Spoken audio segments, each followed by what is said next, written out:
Hello, off the record, and welcome to Comic Stacked with Judah and Gabe. Today we got a fat stack of comics to go through. Yep. It's going to be a whole bunch of fun.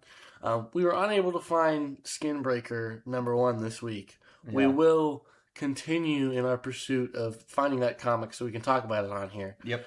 But with that being said, we have a lot of comics to get into today, so we're just going to hop right on in with our first issue, which is the Infernal Hulk #3 from Marvel Comics. This is written by Philip Kennedy Johnson with art by Nick Klein.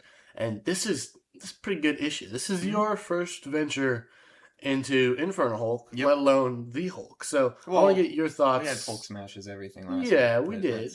But it's like, yeah, there was more prehistoric stuff than Hulk stuff. Yeah, it was pretty good. Real good quality story and art overall, which is, surprising coming from Marvel right now. Yeah. It was engaging. As I was reading it, I was intrigued and, actually cared about the story and what was going on. And it's a little more to the kind of, gothic horror type side, than most other comics. Yeah. But not in a bad way. It's just a different genre. All in all, it was a really good, really, really good issue. Yeah. Probably a solid 4 stars. Yeah, this is... At least. Yeah, this is really good. I was very disappointed with the first issue, but the second issue was also fantastic. I love what's going on here with, Bruce and Betty are trying to be normal, and that's a little difficult for them, let's just say. And Iron Man and Reed and... I don't know I guess the Avengers, I guess. Yeah. I don't think it's the Illuminati because that's disbanded. But they're trying to get him back to help with his mess, which is the Infernal Hulk is his mess, most assuredly. And this is just a solid issue. And I'm really, I'm excited to see where this is going. And yeah, this is probably the best thing Marvel's putting out. Yeah. If we had to make a declaration. I think the art is great. The writing is solid. And it's 4.5 stars, dude. It's almost a 5-star book. There are very few things holding it back, but it is really good and really enjoyable. And we had a great time reading it this week. Definitely. So, moving on to our next title. This one was from my pull list. Absolute Flash #11. Yeah. From writer Jeff Lemire and artist Nick Robles. Yeah. And this is coming after a lot of very interesting choices, and that's kind of what I've enjoyed with reading Absolute Flash. Is it's interesting, it's not a typical type of thing. You're kind of sitting there being like, oh, that's an odd choice. Yeah. Overall, I gave this issue 4 stars, and because it was pretty just a normal run of the mill type of issue. A lot of action. It was a very action-heavy issue. Yeah. So if you like action, this one's good. It is a part 1 of 2 story. But it was... I liked what made it 4 stars instead of a 3 or 3.5 is those interesting choices. It's not what you would expect. Yeah, that's very true. I think Lemire's writing is excellent here. And and the art's pretty good. Robles' art, fantastic. I don't think I've ever had a complaint about any Absolute Books art, let alone this one. It's interesting. I caught up just last night. I caught up on Absolute Flash. So it's I got a little steady stream going in. Yeah.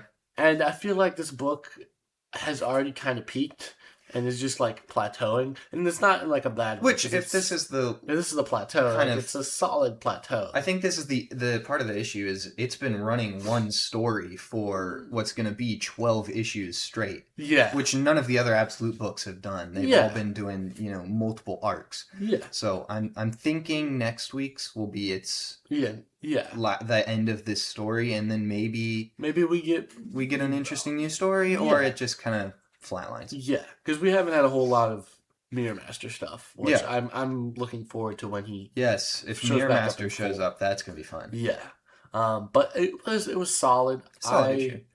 I enjoyed reading it. It was 3.5 stars. It's not the worst. If we read this last week, it'd probably be one of the best things we read. If we're being honest. But just in all the things we read this week, this was just kind of it whelmed me. Yeah. Like I'm whelmed by it. Yeah. It's not a bad issue. It's a solid issue, but yeah.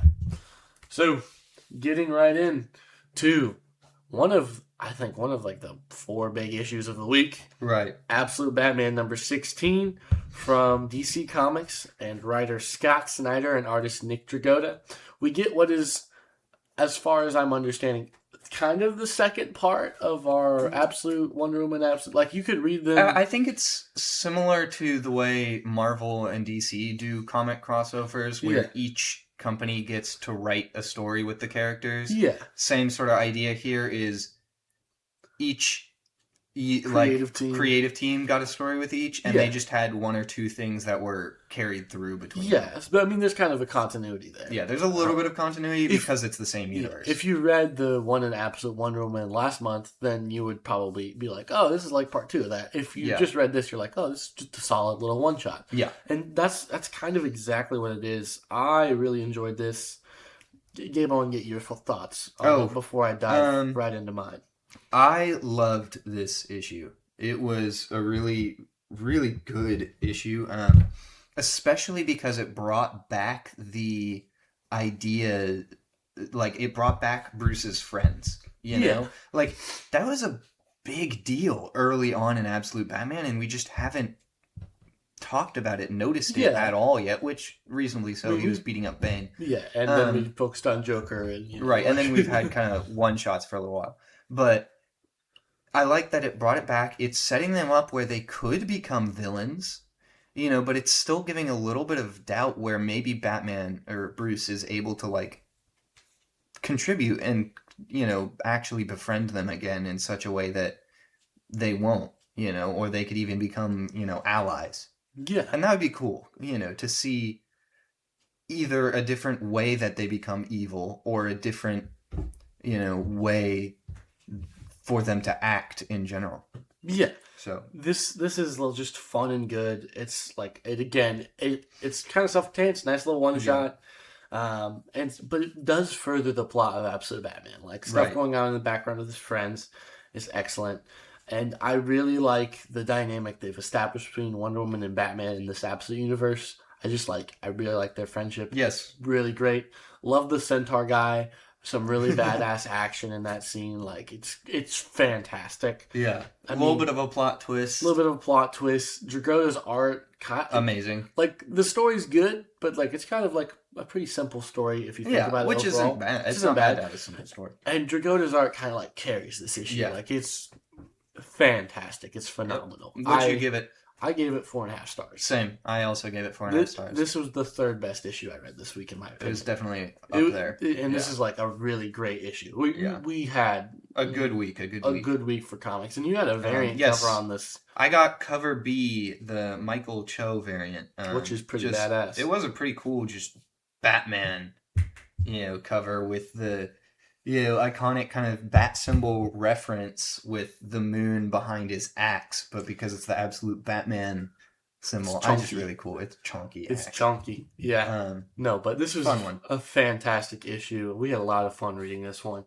And we're moving on to what Marvel is describing as a bold new era for one of their premier heroes. It's bold. It's bold. It's new. And it is, I guess, an era. We'll see. It could be an era. We'll see what's going to happen. But you have the credits for Iron Man #1. So this is from Joshua Williamson and artist Carmen Carnero.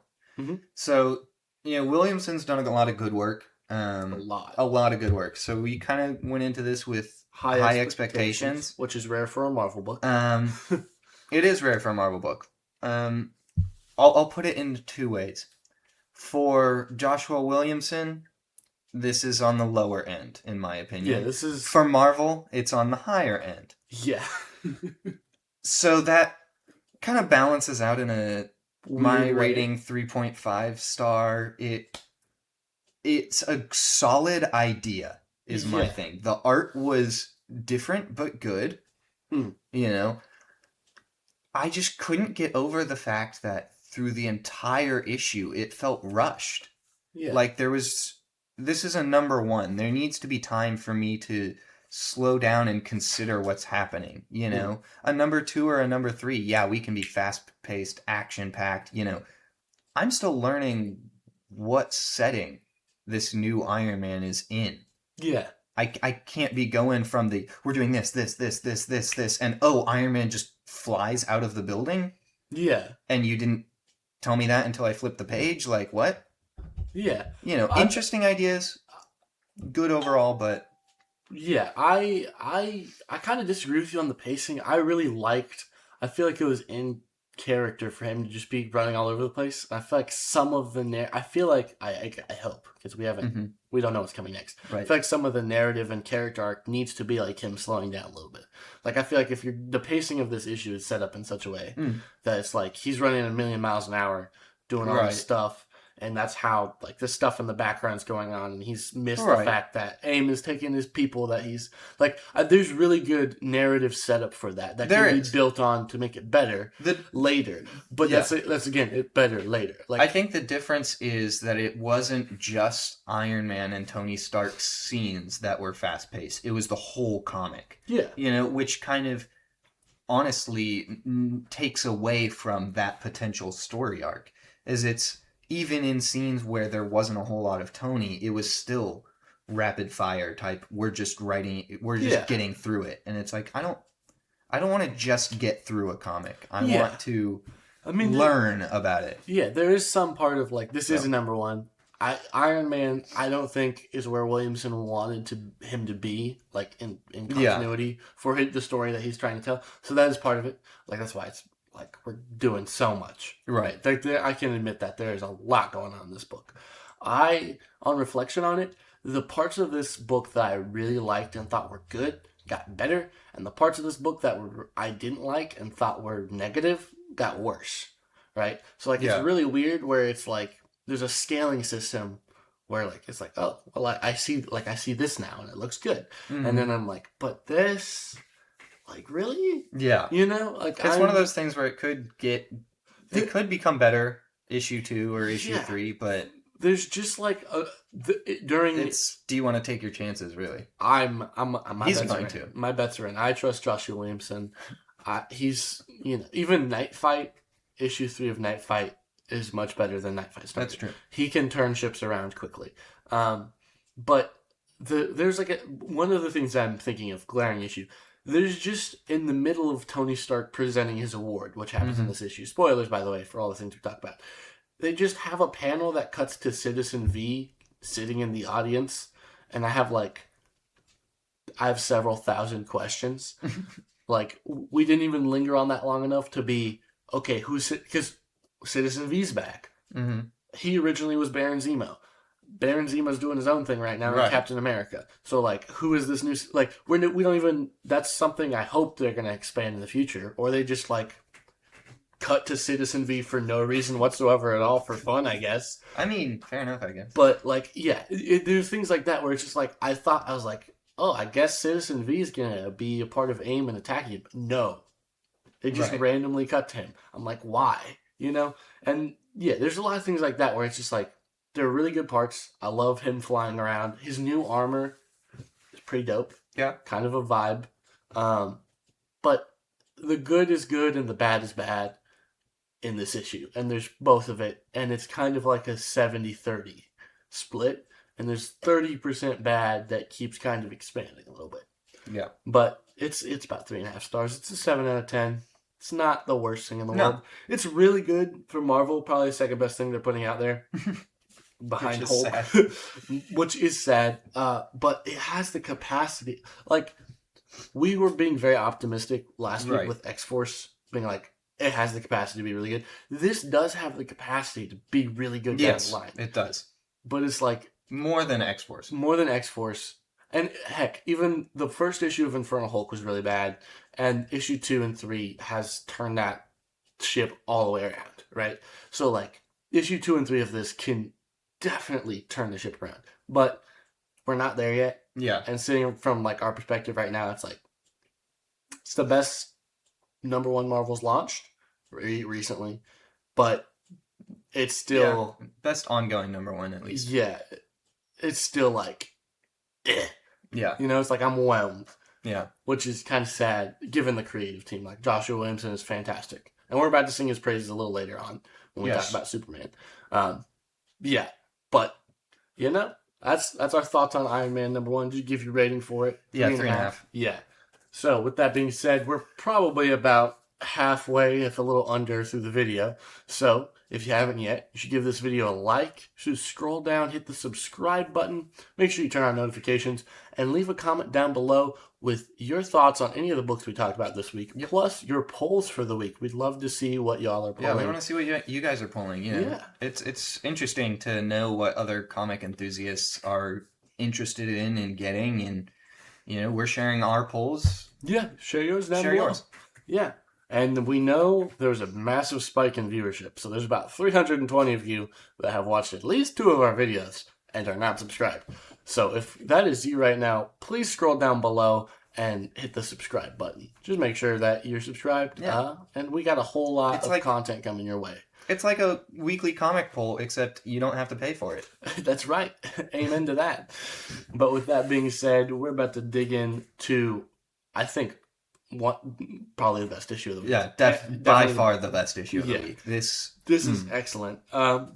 This is why I read comics. This is why you read comics. Absolute Wonder Woman #16. Yes. From Kelly Thompson and Hayden Sherman, published by DC Comics. We're digging into a new story, yes. We got some great stuff going on. We're digging into the goddesses side of they blessed Diana. We get Aphrodite and Artemis in this, which they got interesting designs. Really cool takes, and I enjoy it. Yeah, they're like Hayden. I think Hayden Sherman definitely designed them. Really good designs. We get a whole bunch of background lore stuff. It's fantastic. Yeah. We get Steve Trevor leaving ? The United States military. The military. That's a little confusing, but I think they're going to expand on it in the future issues. And it definitely wasn't confusing in a negative way. It was just I don't know the whole story. Yeah, I guess that's a setup for things to come. And it was obviously set up. Yeah. But really solid issue. We get Diana, we get Barbara, they're great. We get Steve. Steve is always great. Love Steve. And then we get the absolute version of the Suicide Squad ?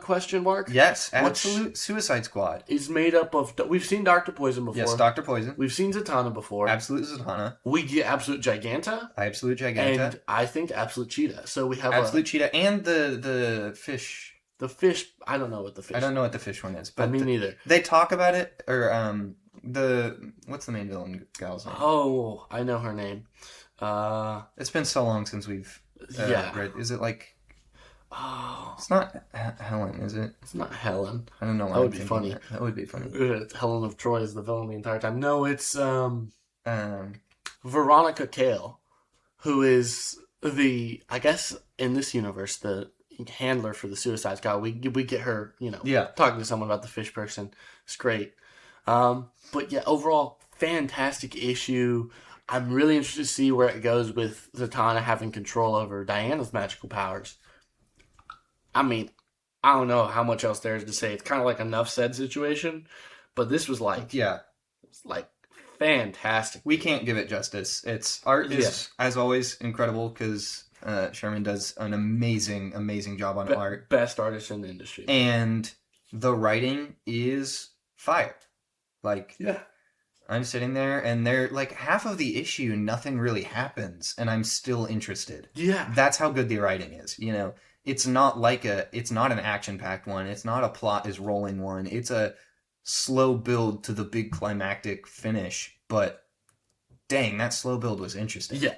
This is absolutely a beautiful book. Yeah. 10 out of 10, 5 out of 5 stars. 5 stars. It's hands down best book. It is, best book of the week. Now, changing tone, moving to something a little more... Yes.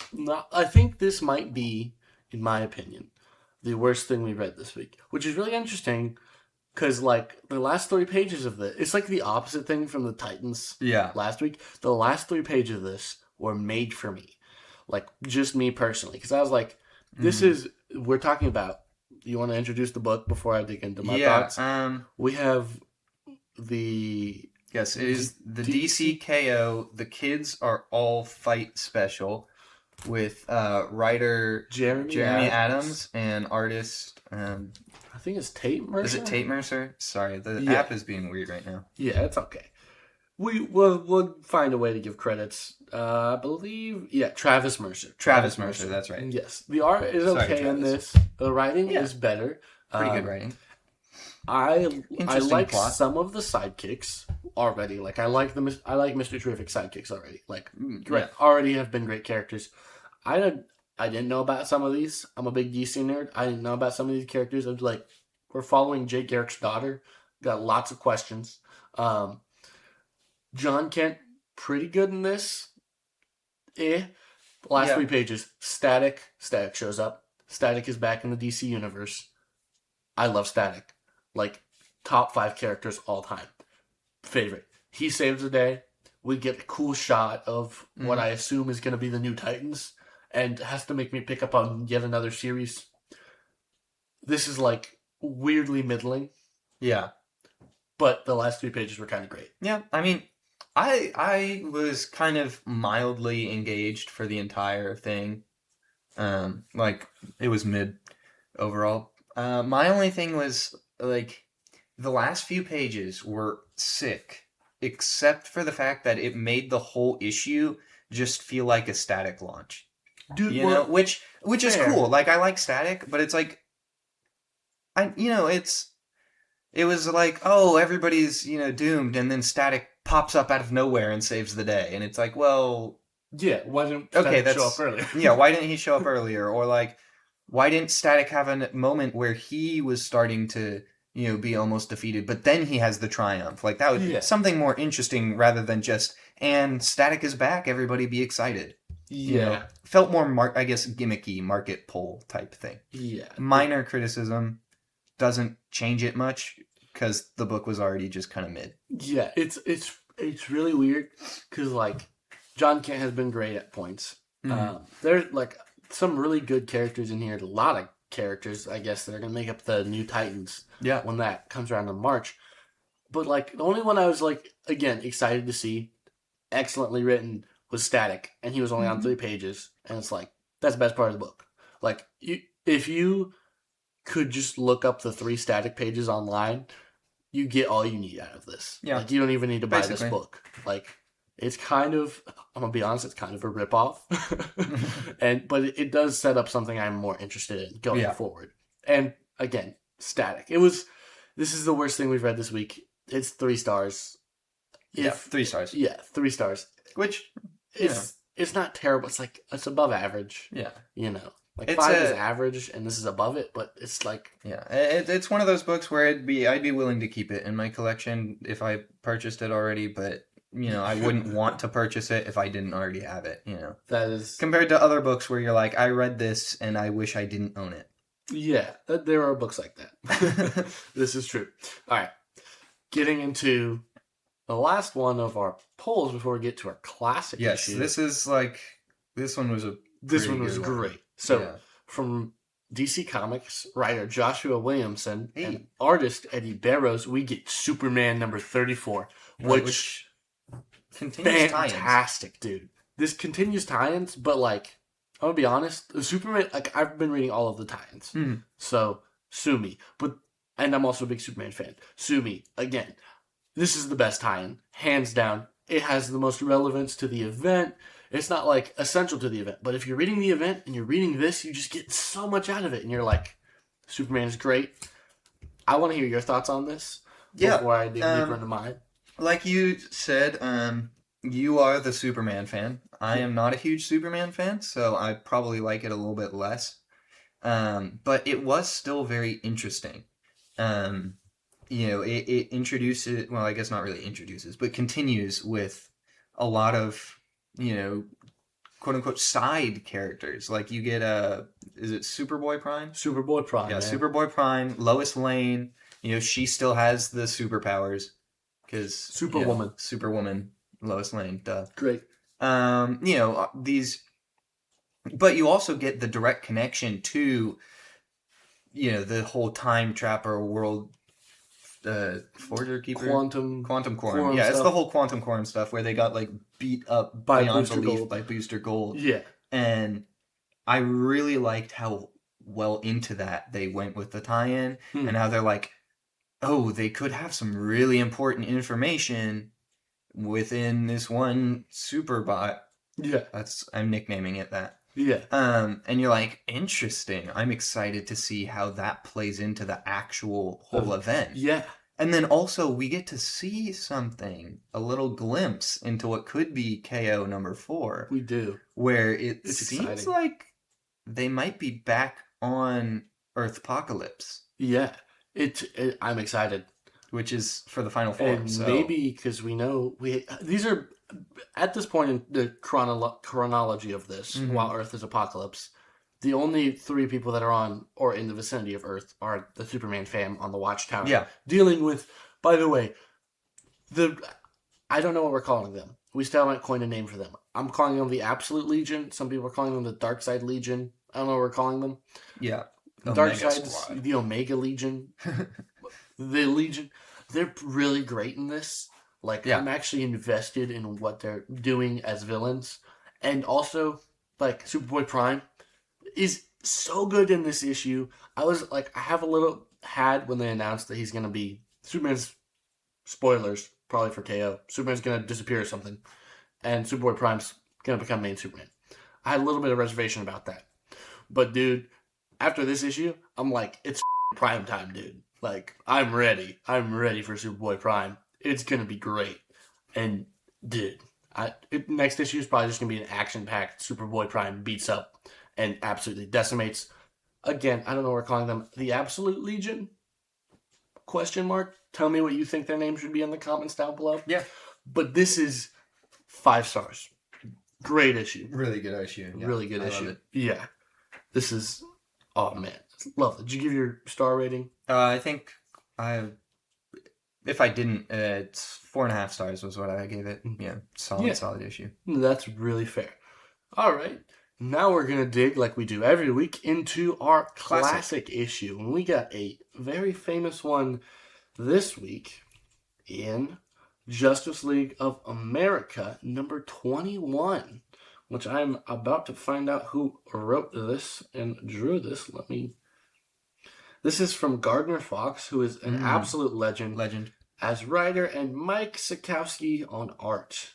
So, what do you think, Gabe? Yeah, it was interesting. It's definitely a wildly different from modern comics. The amount of words in this comic was off the charts. This was like, it was words, a lot of words. But I mean, that's the style of the time, so definitely, not knocking it off there. Yeah. A really interesting story. It picks up in the middle of kind of a bunch of stuff that's happening with 2 worlds and all that. Yeah. But it is kind of a fun idea, and you can just tell that the writer and the artist are just having fun. Yeah. And they're using all of these little quirks of villains and heroes to create just a little, having a shenanigans is going on type thing where you're like, you get to the end of the issue and you're like, what's going to happen? And this is from a classic comic. It doesn't use all of the crazy suspense things that you see in modern comics, and yet it still creates that vibe of, man, I want to pick up the next issue. Yeah. I really hope DC makes another facsimile. Yeah, genuinely. No, this is fantastic, iconic. This sets up one of the things that, if you ask general DC fans, is either one of DC's greatest strengths or greatest weaknesses, which is the multiverse, right? Like, we get Earth 2 and we have Earth 1. Mm-hmm. JSA, JL, it's JLA. Mm-hmm. Fantastic. This is a fun time. Like, today, this is probably like 6 or 7 out of 10, right? Like, it's solid. Back then, this was probably great. This is like one of the greatest things. Oh, I could definitely, if I was born in the 60s when this is coming out, I'm definitely like reading this 1,000 times over, And it's just a really fun time and a really good classic issue, man. Like, I'm really enjoying our look backs at these classic issues, and some of them are really great, like we had Death Superman last week. Right. Some of them are really cheesy. And this is a bit of both, and I'm all here for both. But it's fun cheesy. It's not, the why are we doing this? Yeah. It's not the CW Flash levels. Right. It's, but yeah, no, I think it's a 3-star. Yeah. I wonder what you gave it. I mean, honestly, I'd probably give it a good 3.5, maybe even a 4-star, like a 3.75 star. Like, and that's not in its time. That's compared to modern issues. Like, it was interesting. You know, the text was wordy, but I kind of pushed that to the side a little bit just because words. You know, it's reading is good for you. So yeah, it's crazy. But like, it was an idea that I hadn't thought of before. You know, an idea that was unexpected, and that's something that I feel like a lot of modern comics lack. And so because of that, it kind of earns its place. That's genuinely fair. Yeah, this is really good. You know, you should go back and read this classic issue. You should definitely check out from this week. I think if you're going to pick up comics, Absolute Wonder Woman, Superman, Absolute Batman, and Infernal Hulk. Those are the 4 that were like, those are worth your money. Those are top tier, yep. Yeah, Absolute Flash, if you're a big Flash guy, I would still recommend. Yeah. You know. And Iron Man if you're wanting to start something. Iron Man if you want to give Marvel a chance. Yeah. With that being said, we're going to look forward to what we have on tap next week. I want to hear yours before I give mine. Yeah, okay. So next week, I've got Batman number 6. So this is Matt Fraction's Batman run. And I picked up the cover E Jorge Jimenez Bat Gadget variant just because I've been really liking those. Also, I've got DC KO Night Fight number 4, 404, hoping it's continuing the trend of 3, and it's going to be a nice, good, solid conclusion there. And then I pulled Ultimate Wolverine number 14 as my third one. Yeah, that's pretty good. I also have Batman number 6. I have the basic cover because I'm a basic person with not a lot of variants. I have DC KO Boss Battle number 1, which I am really excited for. And you know what's going to be great about it? We don't get to talk about it next week because we're going to have a separate video on this channel solely dedicated to breaking down every single page, every single panel, every single fight in this crossover issue. But it's going to be a whole bunch of fun. That's okay because we've got plenty of comics next week still to talk about. Yeah. With also Night Fight number 4, right? Which, again, I'm excited to see how that series concludes. And JSA number 16. We're continuing that year 1 JSA story arc. Which Jeff Lemire, Gavin Goodry, I'm excited. Really good. And then we're going to see, hopefully we can get Skinbreaker. We're going to try a different, swinging by a different comic store. Just because our regular guy is sold out of them. Apparently a lot of people like it, so that should be a good sign. It should be. But yeah, with that being said, that's what we got on tap. We'll throw in a classic issue. We're still figuring out what that's going to be. But with that being said, leave your polls in the comments below. Yes, please. Leave your thoughts on any of the books. Any other recommendations? Yeah, any recommendations. Marvel, DC, maybe there's something we're missing at Marvel. I don't know. I'm not reading every Marvel title. If you found a really, really good, actually good Marvel book. Let us know. We might just check it out. Yeah, this is true. With that being said, we're going to wish you a good morning, a good evening, and a good night. This is Judah and Gabe with Off the Record signing off. God bless y'all. God bless.